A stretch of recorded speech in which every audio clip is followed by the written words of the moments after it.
मायावती ने आखिर क्यों गेस्ट हाउस कांड का जिक्र कर बीजेपी की तारीफ की, जबकि कांग्रेस और समाजवादी पार्टी पर जमकर निशाना साधा। आखिर 1995 में जो हुआ उसका जिक्र मायावती 2024 में क्यों कर रही हैं? कल तक मायावती बीजेपी पर जुबानी वॉर करती थी और आज कह रही हैं कि बीजेपी अगर ना होती तो मैं बच नहीं पाती। क्या है पूरी खबर, आपको इस रिपोर्ट के जरिए समझाते हैं। नमस्ते, मेरा नाम श्रुति झा है और अपना उत्तर प्रदेश न्यूज पर आपका स्वागत है। उत्तर प्रदेश के पूर्व मुख्यमंत्री और बहुजन समाज पार्टी की सुप्रीमो मायावती इन दिनों समाजवादी पार्टी और कांग्रेस पर काफी हमलावर हैं। कभी वो सपा को निशाने पर लेती हैं तो कभी कांग्रेस पर तीखा हमला बोलती हैं। अब एक बार फिर बसपा सुप्रीमो मायावती ने कांग्रेस पर बड़ा सियासी प्रहार किया है। मायावती ने 1995 से लेकर कांशीराम की बीमारी और गेस्ट हाउस कांड तक का जिक्र कर कांग्रेस से गंभीर सवाल किए। सोशल मीडिया एक्स पर बसपा सुप्रीमो मायावती ने लिखा, सपा जिसने 2 जून 1995 में बीएसपी द्वारा समर्थन वापसी पर मुझ पर जानलेवा हमला कराया था, इस पर कांग्रेस कभी क्यों नहीं बोलती है, जबकि उस दौरान केंद्र में कांग्रेसी सरकार थी, मगर उसने अपना दायित्व नहीं निभाया। बसपा चीफ ने आगे लिखा, फिर जब कांशीराम जी ने अपने बीमारी की गंभीर हालत में भी हॉस्पिटल छोड़कर रात को कांग्रेस के गृह मंत्री को हड़काया और विपक्ष ने भी संसद को घेरा, तब जाकर ये कांग्रेसी सरकार हरकत में आई थी। मायावती ने आगे लिखा, उस समय केंद्र की कांग्रेसी सरकार की नीयत खराब हो चुकी थी। अनहोनी के बाद यूपी में राष्ट्रपति शासन लाकर पर्दे के पीछे से अपनी सरकार चलाना चाहती थी कांग्रेस, जिनका ये षड्यंत्र बीएसपी ने फेल कर दिया था।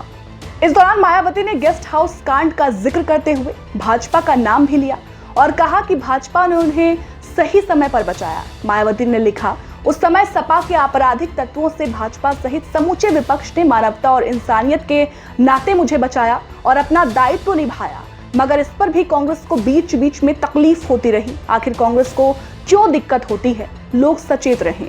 मायावती ने अगले एक ट्वीट में फिर लिखा कि बीएसपी वर्षों से जातीय जनगणना के लिए पहले केंद्र में कांग्रेस पर और अब बीजेपी पर भी अपना पूरा दबाव बना रही है। बसपा वर्षों से इसकी पक्षधर रही है तथा अभी भी है, लेकिन जातीय जनगणना के बाद क्या कांग्रेस एससी, एसटी और ओबीसी वर्गों का वाजिब हक दिला पाएगी, जो एससी, एसटी आरक्षण में वर्गीकरण और क्रीमी लेयर को लेकर अभी भी चुप्पी साधे हैं?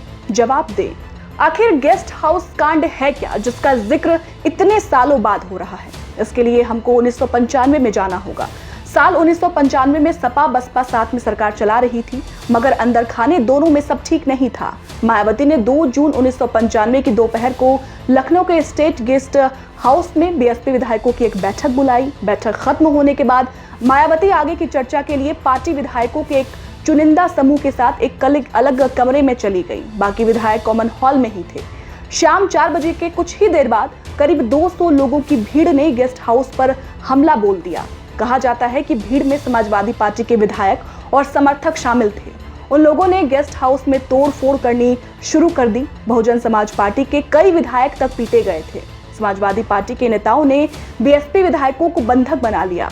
इस पूरे हंगामे से घबराकर मायावती ने खुद को गेस्ट हाउस के एक कमरे में बंद कर लिया था। 3 जून 1995 को यूपी कांग्रेस के दबाव में आकर तत्कालीन प्रधानमंत्री पीवी नरसिम्हा राव ने मुलायम सिंह की सरकार को बर्खास्त कर दिया। मुलायम सिंह को अपना बहुमत साबित करने का मौका भी नहीं दिया गया। उसी शाम मायावती ने बीजेपी और जनता दल के बाहरी समर्थन से यूपी के नए सीएम के तौर पर शपथ ली। इसके बाद समाजवादी पार्टी और बहुजन समाज पार्टी के रिश्ते काफी खराब हो गए। इस पूरे रिपोर्ट पर, इस पूरी खबर पर आपकी क्या राय है, हमें कमेंट सेक्शन में जरूर बताएं और साथ साथ हमारे चैनल को लाइक और सब्सक्राइब करना ना भूलें। शुक्रिया।